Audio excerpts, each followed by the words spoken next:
São 5 horas e 13 minutos em São Paulo. Peço desculpas a vocês, porque hoje o dia está uma loucura. Uma loucura, mais um dia de loucura aqui no nosso programa Contraponto. Parece que o mundo está acabando. Parece que estamos vivendo o apocalipse.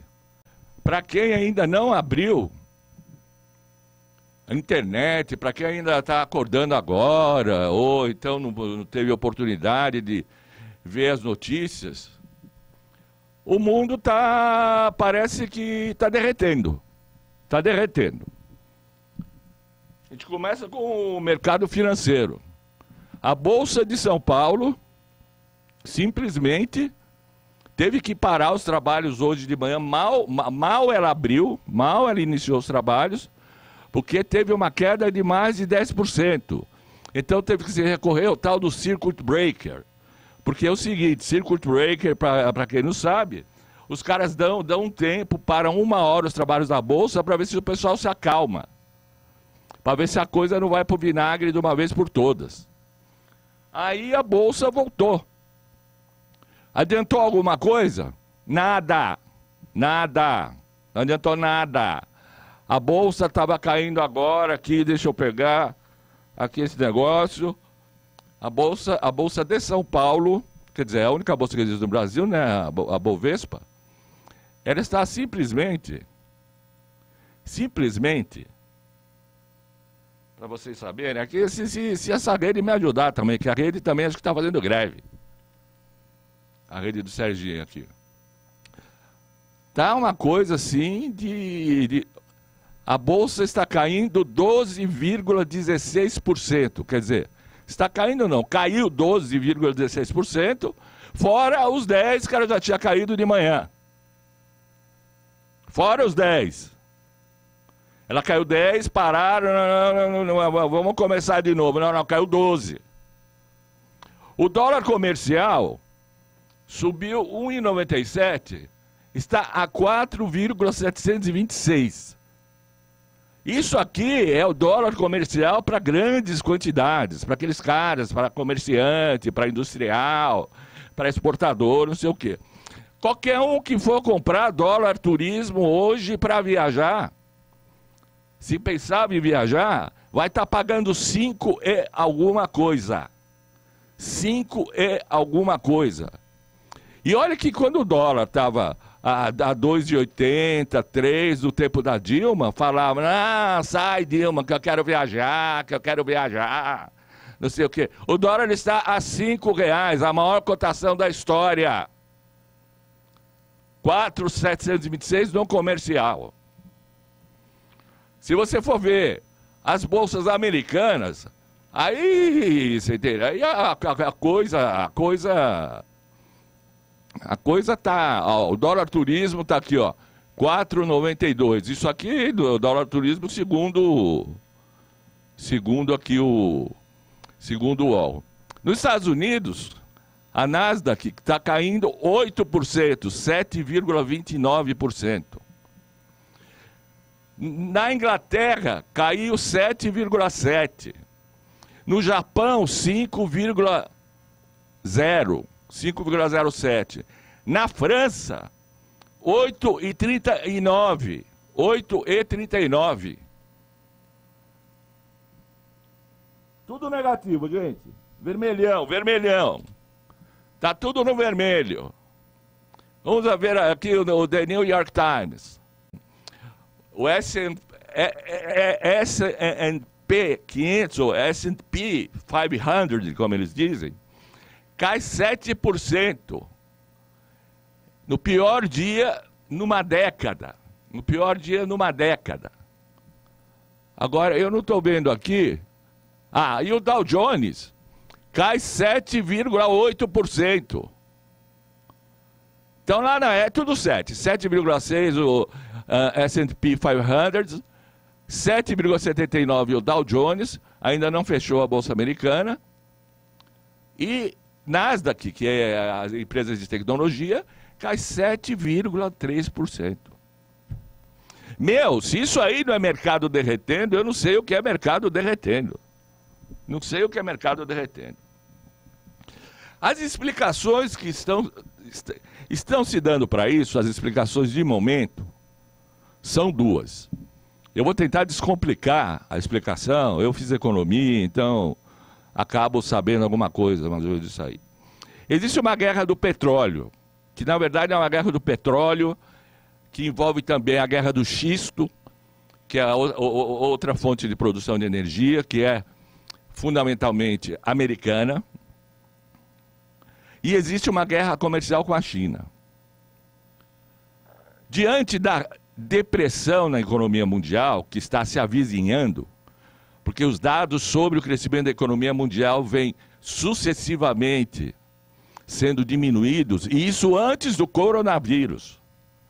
Isso antes do coronavírus. Atenção, a economia mundial estava num processo de desaceleração quando nem se falava no coronavírus. O cartel do petróleo, porque na verdade a produção de petróleo é dominada mundialmente pela OPEP, Organização dos Países Exportadores de Petróleo, que tem a Arábia Saudita como seu principal porta-voz, e que na verdade é o que conduz ali, manipula os preços, o preço do barril, as cotações e assim por diante, resolveu diminuir o preço, diminuir a produção, para ver se conseguia fazer com que o preço do barril aumentasse. Porque você diminuindo a oferta, o preço do barril aumenta, e aí você não cria uma depressão muito grande nas grandes empresas multinacionais, Exxon, Atlantic, Shell, a italiana e assim por diante. Você não obriga essas empresas a terem uma queda no lucro, que já não estava sendo muito grande, embora bilionário, mantendo o preço do petróleo um pouco mais alto, então diminuindo a produção. Só que a Rússia, do senhor Vladimir Putin, resolveu não entrar nesse jogo, que era um jogo que favoreceria fundamentalmente os americanos, porque os americanos agora também estão fazendo energia com xisto. E se o petróleo abaixar muito, o xisto vai para o beleléu. O xisto vai para a lata de xisto. Vai para a lata de lixo. Então o que aconteceu? A Rússia simplesmente falou: não, eu não vou diminuir mais a minha produção. Não vou diminuir mais. Não vou diminuir. E eu quero que se dane, eu quero que os americanos se lixem. Eu vou manter minha produção do mesmo jeito. Vou cobrar, vou aumentar a produção. Não vou diminuir, para que o petróleo fique ainda mais barato. Mais barato, porque para a Rússia, o petróleo mais barato, como eles trabalham com câmbio flutuante, não tem grandes dificuldades. Grandes dificuldades para manejar essa equação econômica. Aí o que a Arábia Saudita fez? Falou: vou aumentar a produção também. Vou aumentar também. E o que está acontecendo? O preço do petróleo está despencando. Menos na bomba para nós, né? Mas nós somos otários. Nós somos otários, brasileiro, otário, subserviente, você entende? Coisa e tal. O preço do petróleo está despencando no mundo. As empresas petrolíferas estão completamente em pânico. Só as ações da Petrobras, só para vocês terem uma ideia, caíram entre 25% e 30% hoje. As ações da Petrobras. Essa queda não seria tão grande se esses últimos governos não tivessem transformado a Petrobras apenas em produtora de petróleo bruto. Porque o que dá dinheiro é o petróleo refinado. Ninguém põe petróleo bruto no motor, pelo amor de Deus, não põe petróleo bruto no motor que vai explodir. São as refinarias. É lá que está o filé mignon. É lá, e isso que está sendo entregue para os americanos e para as multinacionais. Então, essa é a equação que envolve guerra comercial com a China, que por enquanto está se favorecendo, porque a China é a maior importadora de petróleo do mundo. É a maior importadora. Para ela, tudo bem. Para a Rússia, tudo bem, que também tem o seu câmbio flutuante. E falou, olha, eu vou vender petróleo barato mesmo, que eu quero acabar com a produção de xisto americana. E a Arábia Saudita, que é aliada preferencial dos Estados Unidos, está tentando jogar a favor dos americanos para impedir com que os preços recuem cada vez mais. Aí temos a epidemia do coronavírus, que ninguém sabe direito o que é até agora. As mortes na China parecem recuar um pouco, mas a coisa não para de se espalhar pelo mundo. No Brasil já tem 3 casos confirmados, sendo que um dos pacientes está em estado grave em Brasília. Ele tem 50 e tantos anos. Na Itália já morreram mais de 180 pessoas. Tanto que 16 milhões de pessoas estão praticamente sitiadas na Itália. Elas estão proibidas de viajar. A Coreia do Sul a mesma coisa. O Japão a mesma coisa. Então, embora não se deva fazer nenhum pânico, não se pode ignorar o pânico. Dizem os médicos que esse vírus é menos letal. Ele se espalha mais depressa, ele é mais fácil de ser transmitido, pode ser transmitido por um espirro, pode ser transmitido por um aperto de mão, por um beijo no rosto, não é nem na boca. Não pode mais beijar, não pode mais pegar na mão, você tem que ficar lavando a mão o dia inteiro, você tem que comprar álcool gel, com um problema, porque eu já fui em 4 farmácias e não encontrei álcool gel. Só tinha álcool gel aquele pequenininho, aquele que parece colírio. Eu queria comprar aquela, não sei o quê. Não tem. Escolas estão suspendendo aulas. E além disso, do ponto de vista da economia, eu me preocupo mais com o ser humano. Da economia, as cadeias produtivas estão entrando em colapso. Porque como a China atualmente produz para todo mundo quer produzir as coisas na China, que é mais barato, é um regime militarizado contra as relações trabalhistas e assim por diante. É um povo disciplinado, mas a mão de ferro pelo Partido Comunista. As fábricas estão parando para que o vírus não se dissemine. Então, não tem mais insumo, por exemplo, para muitos tipos de celulares. A indústria automobilística no Brasil vai dar férias coletivas, provavelmente em abril. Porque não vai ter mais peças para fabricar os carros. Então, quem quiser comprar carro, bicho, é bom ir correndo. Agora, obviamente que os caras vão aumentar o preço, porque sabem que vão ter que parar de produzir. Então, olha...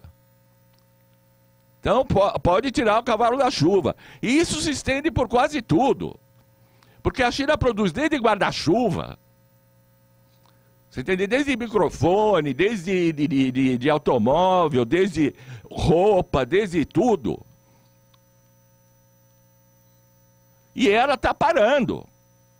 Óbvio que não é uma paralisação de 90%, mas ela está diminuindo sensivelmente a produção a ponto de que já se preveja que pela primeira vez, desde a Revolução Cultural do Sr. Mao Tse-tung, em 1966, a China vai ter um crescimento negativo.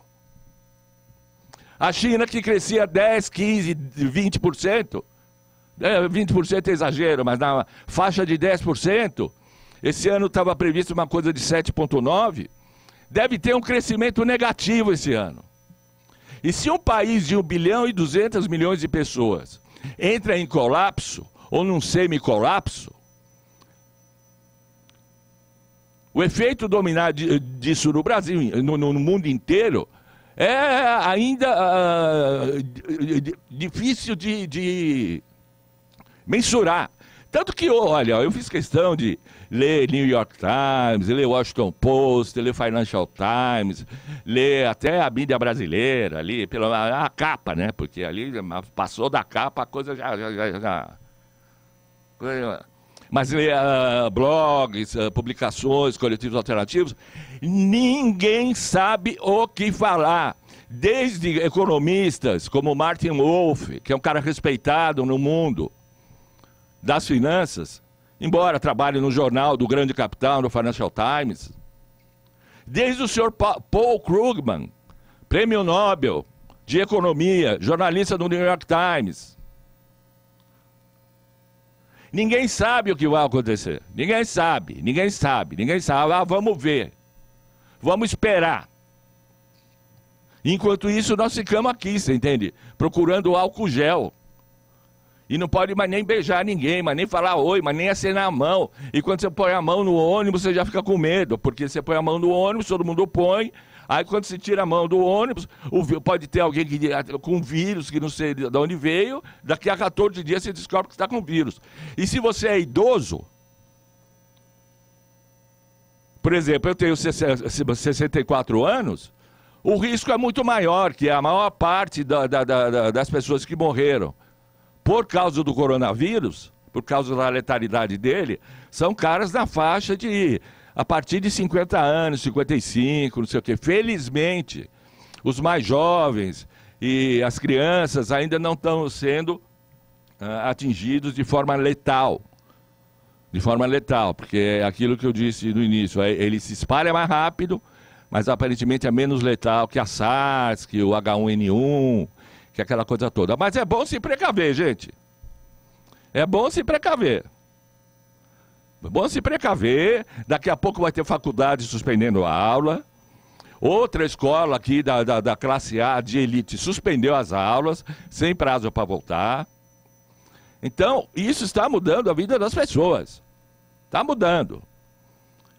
Aquilo que eu disse. O nosso papel, o meu papel aqui não é espalhar pânico. Mas também não pode ignorar que as pessoas estão em pânico. Eu vou fazer o quê? Começar a beijar todo mundo? Não tem perigo começar a beijar. E vai que alguém me passa com um beijo, um diabo, não entendi. Agora, eu já sou o cara solitário. Agora, então, sei lá, vou abraçar uma planta. Chegar a dormir com um vaso de gerânio. Porque, não é possível. Agora, vamos trazer a coisa para o Brasil, onde os casos já aumentaram, já são 35 casos no Brasil. Por causa dessa guerra comercial mundial, envolvendo petróleo e assim por diante, coronavírus e tudo mais, e a queda vertiginosa das bolsas, os oportunistas do governo Jair Messias Bahamas Bolsonaro começam a pôr a culpa em fatores externos, para explicar uma provável depressão, recessão na economia brasileira esse ano. Porque já nós estamos em março, 9 de março. 9 de março. Até o dia 29 de fevereiro, saiu do Brasil em bilhões de dólares em investimento, o equivalente a todo o ano passado, que já estava ruim. Atenção para o dado. Em 2 meses, saiu a mesma quantidade de dinheiro que saiu durante todo o ano passado. Os investimentos especulativos e não especulativos. Outra coisa.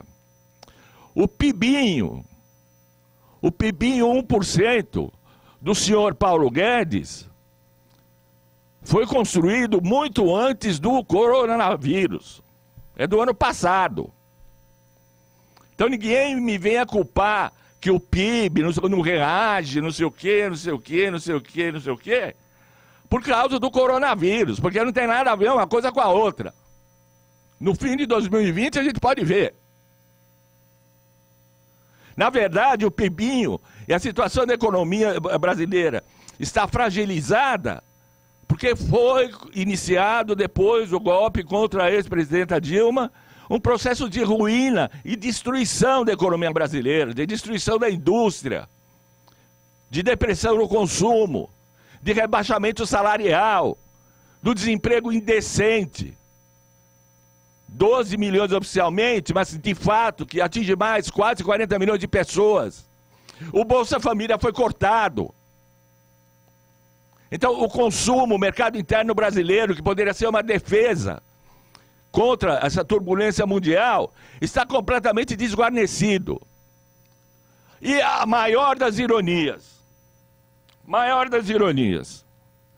quem está conseguindo segurar o dólar na faixa dos R$5 são as reservas acumuladas pelo ex-presidente Lula e pela ex-presidente Dilma. O Brasil tem um dos maiores volumes de reserva do mundo, entre os países emergentes, 370 bilhões. E o Banco Central todo dia torra mais um pouquinho de dólar, torra mais um pouquinho, para a moeda não sair completamente fora de controle, porque se não fosse esse dinheiro acumulado durante os governos anteriores ao governo do senhor Michel Temer e ao governo do senhor Bolsonaro, o Brasil já estava na cucuia. O Brasil já estava com um chapéu no FMI de novo. E ainda dizem que tudo que está acontecendo de errado na economia é herança dos governos anteriores ao impeachment da ex-presidente Dilma. Quando é justamente o contrário, se não fosse os 370 bilhões de dólares, que já foram mais, mas já foi torrado muito dinheiro pelo Banco Central, para entrar no mercado, vender dólar, para impedir a cotação de sair absolutamente fora do controle, nós estaríamos no buraco. E é isso que as pessoas têm que refletir. As pessoas que votaram no senhor Jair Bolsonaro têm que refletir. A quantidade de mentiras que é contada. Mentira agora que cresce mais, quando a gente vê o senhor Paulo Guedes dizer que está tudo sob controle.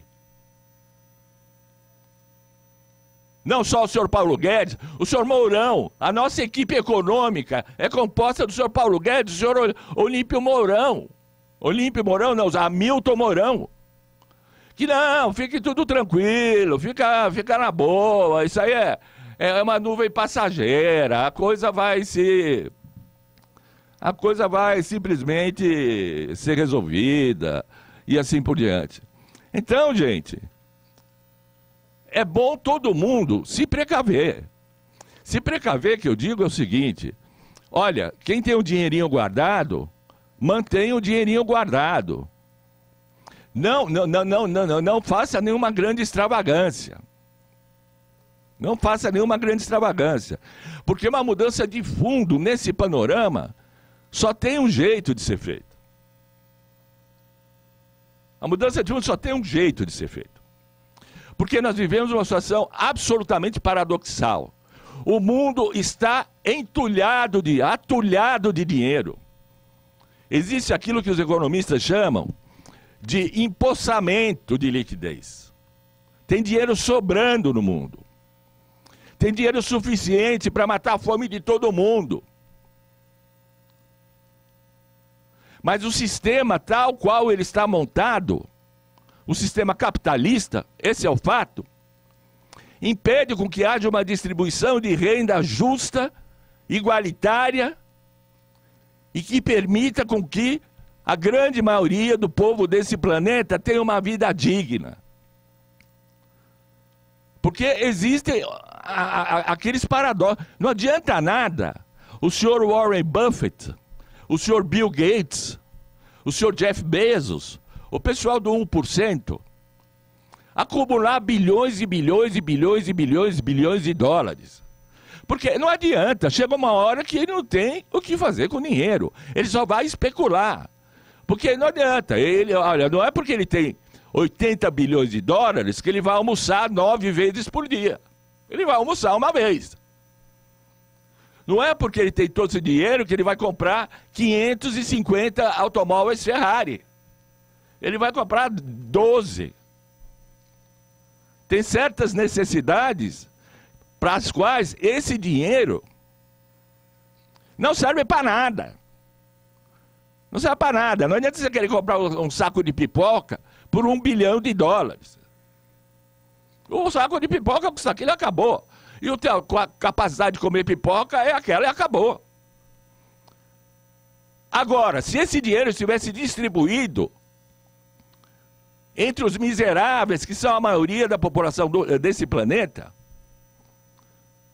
e não investido de maneira especulativa. Especulativa é o seguinte: você pega o dinheiro e aplica numa coisa que eles chamam de rendimento futuro, e tudo com base em operações financeiras. O dinheiro nem chega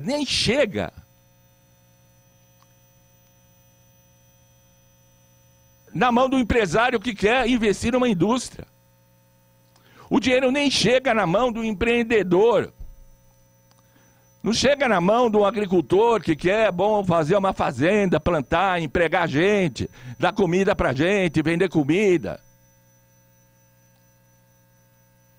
E a prova dessa deformação é que no mundo inteiro os juros nunca estiveram tão baixos. No Brasil, inclusive, o juro real no Brasil está baixo. Está entre 1% e 2% por ano, óbvio, que na loja ele está muito mais. Mas pensando nas grandes operações, dos grandes empresários e tudo mais. Mas ninguém pega dinheiro emprestado, porque não tem como pagar, porque não tem como vender aquilo que produzir. Por que os empresários não estão investindo? Não é porque o dinheiro está caro, o dinheiro está barato. Existe, como eu disse, um empossamento de liquidez, tem trilhões de dólares girando pelo mundo. O cara não vai investir na indústria porque ele não vai... Para que vender? Porque o salário do empregado dele está na hora da morte. Porque todas as políticas neoliberais existentes do planeta, todas as políticas, todas, elas partem do princípio que é o seguinte: a pobreza é inevitável e a riqueza é inevitável. Só que a pobreza é inevitável para a maioria, para 99%, e a riqueza é inevitável para 1%. É essa teoria neoliberal que está levando o mundo para a cucuia. A crise de 2008, das quais todo mundo se lembra e cujos reflexos, cujos resultados existem até hoje, ela tende a se repetir de uma forma diferente, mas trazendo prejuízos ou iguais ou parecidos com o que ocorreu naquele ano. Que era o pega para capar, era Banco Citibank quebrando, era a companhia aérea quebrando, era a Bank of America quase quebrando, era a GM pedindo água para o governo americano que salvou a GM, porque senão a GM estava no buraco também, a General Motors. Então, gente, do ponto de vista material, seguro que você tem. Agora, do ponto de vista político, precisa começar a se mexer. E o que a gente vê no Brasil? O que a gente vê no Brasil? O Brasil está se mexendo para variar para o lado errado, com esses caras todos. O senhor Jair Bolsonaro está incentivando manifestações neofascistas, manifestações contra as instituições basilares de qualquer regime minimamente democrático, que é o Congresso Judiciário. E está chamando a população às ruas para acabar com qualquer resquício de liberdade de manifestação e expressão, que é um crime lesa pátria. O que o senhor Bolsonaro fez, está fazendo, é um crime lesa pátria, é um crime de responsabilidade. Ele não é simplesmente mais um cara de direita, ele é o presidente da República. E um presidente da República que chama a população a se manifestar, a derrubar, a criticar, a atacar as instituições democráticas, é passível sim de crime de impeachment. O problema é que a crise de liderança aqui é tão grande que o senhor Rodrigo Maia age como se não fosse com ele. Não, realmente, eu acho que isso não ajuda muito, não sei o quê. Mas não, iniciativas concretas do Congresso.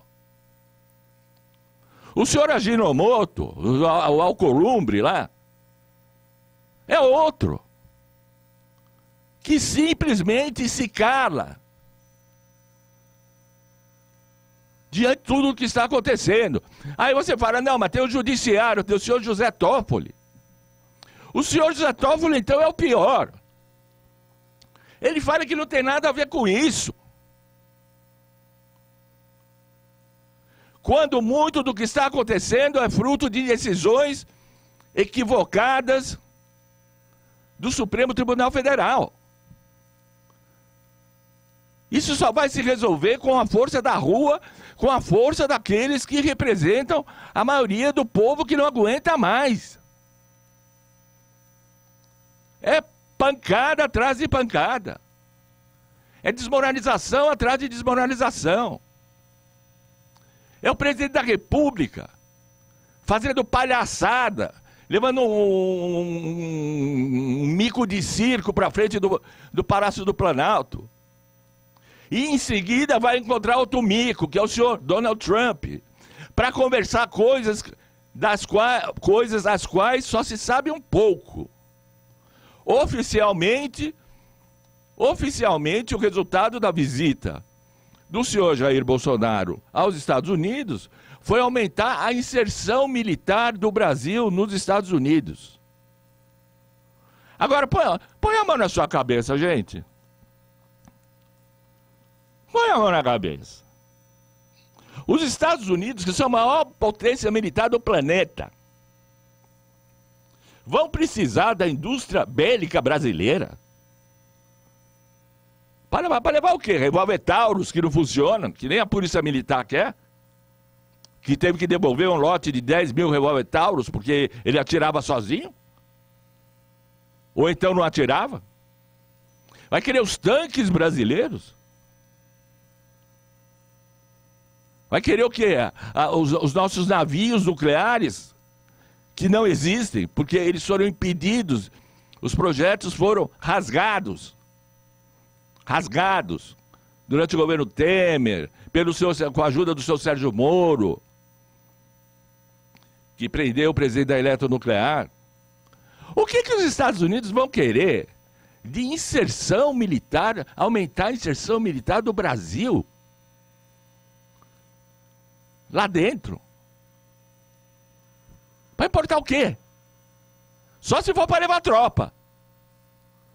Só se for para pegar a brasileira para servir de bucha de canhão.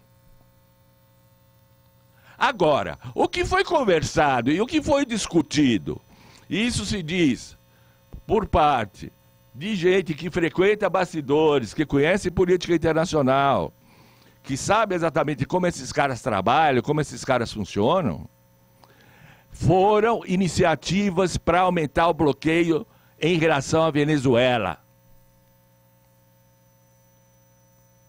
Foram fazer novas tratativas para combinar exercícios militares de tropas brasileiras com tropas americanas para aumentar o cerco ao governo Maduro.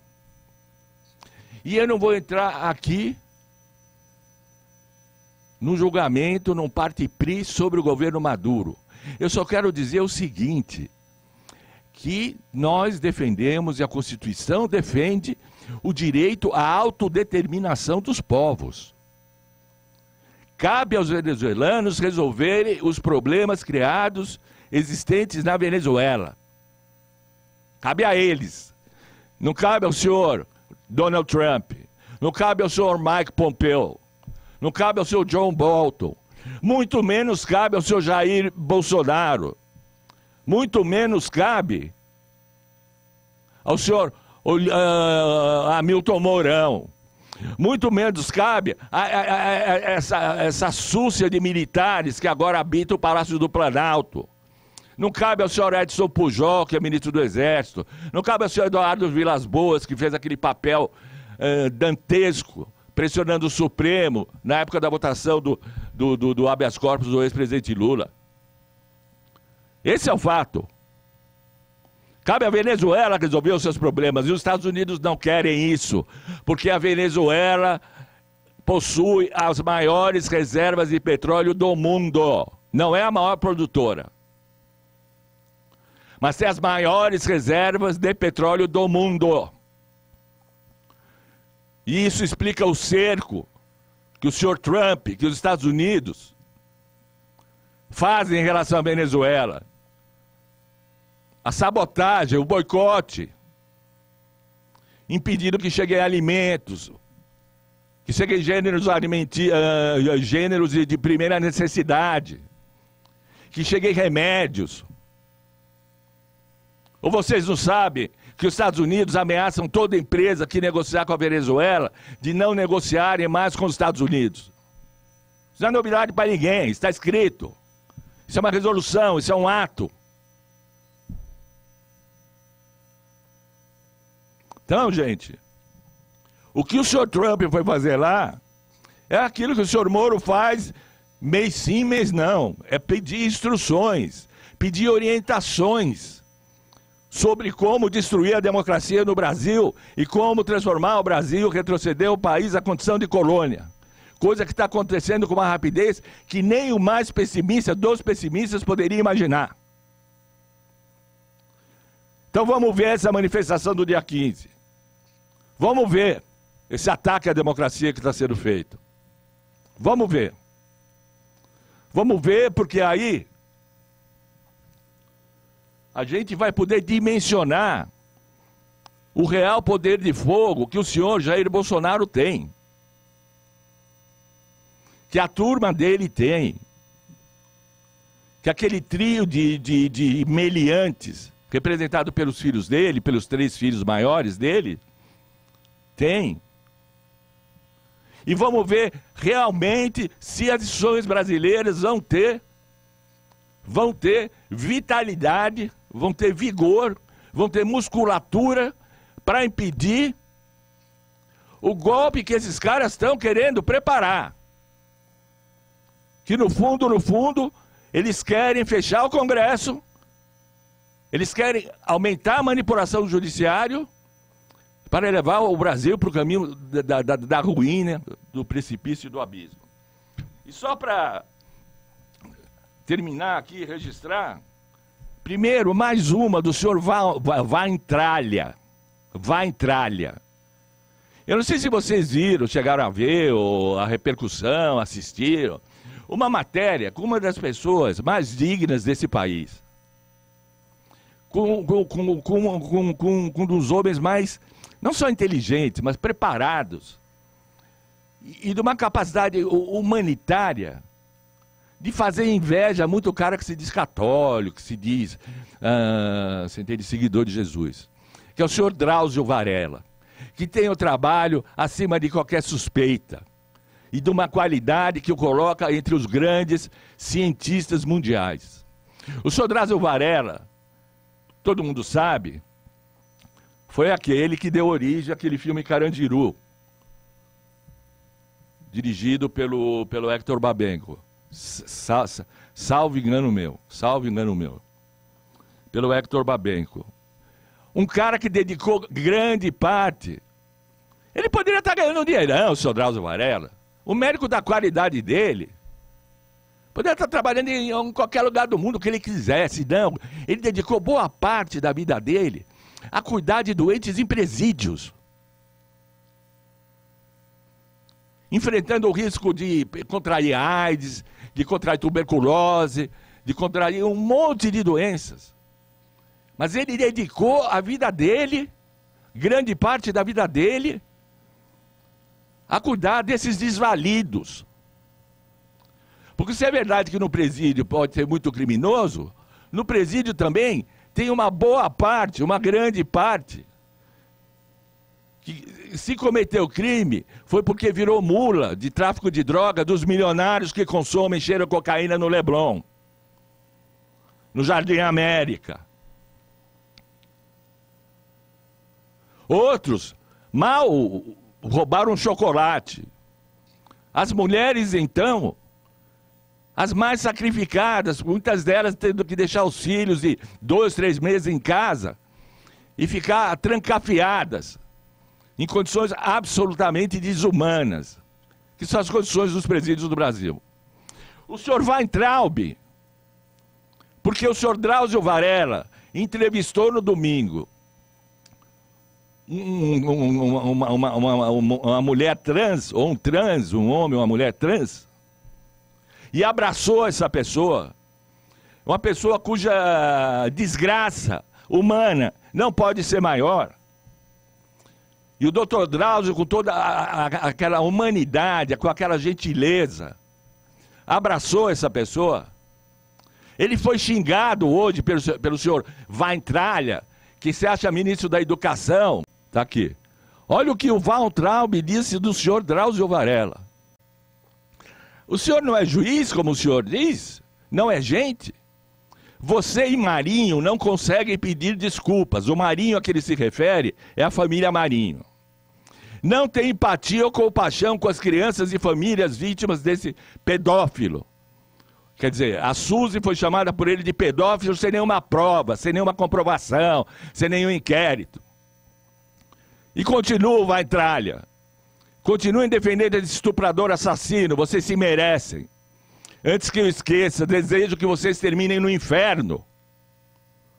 Ministro da Educação falando isso para o senhor Drauzio Varela, uma das figuras mais proeminentes que o Brasil já produziu. Disse o Weintraub, antes que eu esqueça, desejo que vocês terminem no inferno.